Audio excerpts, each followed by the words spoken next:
नमस्कार मित्रांनो. कुंभ राशीसाठी गेले 2 महिने आयुष्यातले काही सोपे नव्हते. पैशाचा व्यय, आरोग्याच्या समस्या, घरातले तणाव, सगळं काही जड वाटलं होतं. पण आता 14 सप्टेंबरपासून ते 28 ऑक्टोबरपर्यंतचा जो कालावधी आहे, म्हणजे या कालावधीमध्ये जे मंगळाचं भ्रमण आहे, हे तुम्हाला नव्या ऊर्जेने सज्ज करणार आहे. अडकलेली कामं पूर्ण होतील, नवीन कामं हाती घेता येतील आणि लोकांमध्ये तुमचं नाव तुमच्या नावाचा ठसा उमटवाल.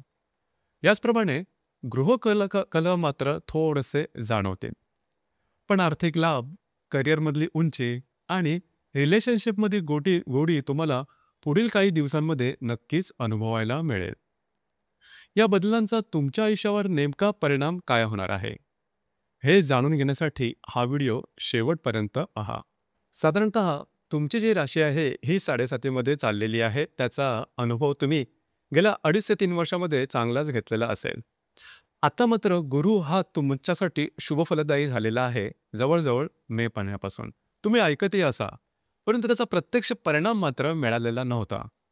याचा अर्थ 7.5चा जो कहर आहे तो अजूनही चालू आहे का, असंच काही मनामध्ये जाणवलं असेल.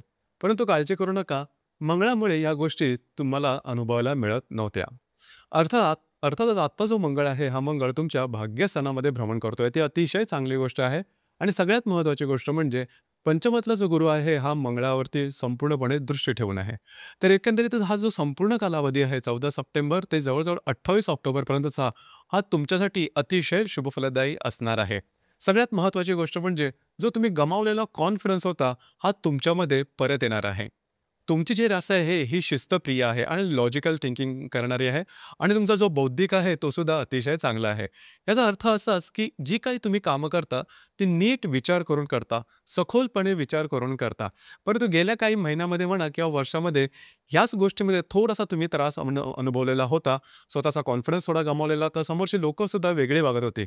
परंतु आता संपूर्ण ऊर्जेने तुम्ही कामाला लागा, कारण भाग्य हे तुमच्यासाठी उभं राहील. गुरुची संपूर्ण पाठबळ तुम्हाला प्रत्यक्ष रूपात लाभणार आहे.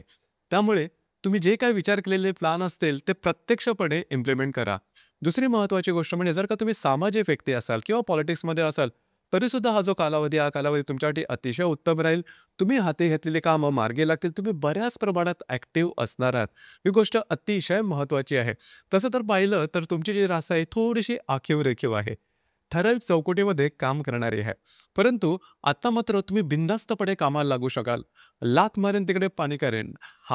ही जी म्हण आहे किंवा सुविचार आहे ते तुम्ही ऐकलेला असेल. ते करण्याची प्रत्यक्ष वेळ ही आत्ता आलेली आहे. त्यामुळे या संपूर्ण कालावधीचा नक्की फायदा घ्या. बऱ्याच वेळेस होतं काय, की आपला ज्यावेळेस बॅड पॅच असतो, त्यावेळेस आपल्याला चांगली-चांगली तत्त्वं आठवतात आणि त्या दृष्टीने आपण कामाला लागतो. परंतु याच्या उलट ज्यावेळेस तुमचा चांगला कालावधी असतो, त्यावेळेस जर का तुम्ही संपूर्णपणे 100% कामाने लागलात, तर अर्थातच तुमच्यासाठी गोष्टी या फेव्हरेबल होतील. कारण त्यावेळेस तुम्ही केलेल्या कामातून तुम्हाला सकारात्मक अशा गोष्टी मिळतच असतात किंवा शुभफलदायी गोष्टी या आपोआप घडत असतात. थोडंसं तुमच्याकडून आणखीन त्याच्या संदर्भात एफर्ट घेतले गेले, प्रयत्न केले गेले, तर अर्थातच या गोष्टी तुमच्यासाठी उपयुक्त होणार आहे. आता या संपूर्ण कालावधीमध्ये जर तुम्ही कोणाच्या रिलेशनशिपमध्ये असाल, दोघांमधील नातेसंबंध सुमधुर अशा प्रकारचे होतील. नवीन रिलेशनशिप बनवण्याकरता सुद्धा हा कालावधी अतिशय उत्तम असणार आहे. जर तुम्ही शेअर मार्केटमध्ये ट्रेड करत असाल तर शॉर्ट टर्ममध्ये सुद्धा काही चांगले लाभ तुम्हाला मिळणार आहे. ज्या गर्भवती महिला आहेत त्यांच्यासाठी सुद्धा हा जो कालावधी आहे, हा कालावधी अतिशय उत्तम असणार आहे. त्याच्यामुळे बिनधास्तपणे कामाला लागा.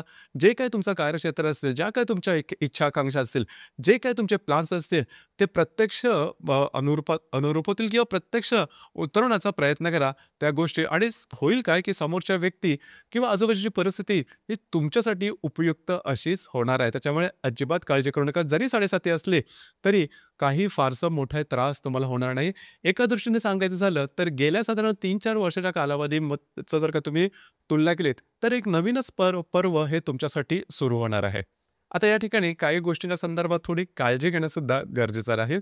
जसं की गेल्या 2-3 महिन्यामध्ये आरोग्याच्या संदर्भातले काही त्रास तुम्ही अनुभवलेले असते. तर त्या संदर्भात यासुद्धा महिन्यामध्ये थोडंफार तुम्हाला काळजी घ्यावी लागेल. अर्थात गेल्या 2-2.5 महिने एवढे काही त्रास होणार नाही, तरीसुद्धा या संदर्भात काळजी घ्यावी लागेल.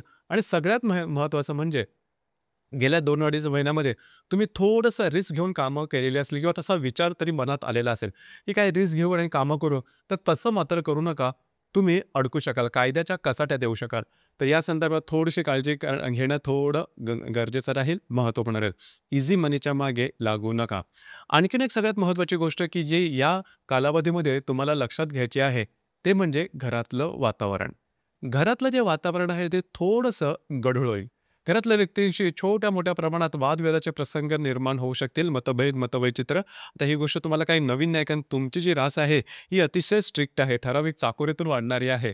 त्याच्यामुळे थोडंफार घरामध्ये किंवा घराच्या बाहेरसुद्धा हिस्पीट ज्याला आपण म्हणतो, ती थोडी होते. परंतु थोडंसं घरातल्या व्यक्तींच्या आरोग्याकडे थोडंसं लक्ष देणं, ते महत्त्वपूर्ण राहील. बाकी जर का सांगायचं झालं, तर संपूर्ण कालावधी हा तुमच्या इच्छा, आकांक्षा पूर्ण करणारा असाच असणार आहे.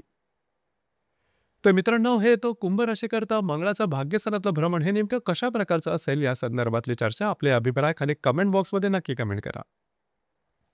धन्यवाद.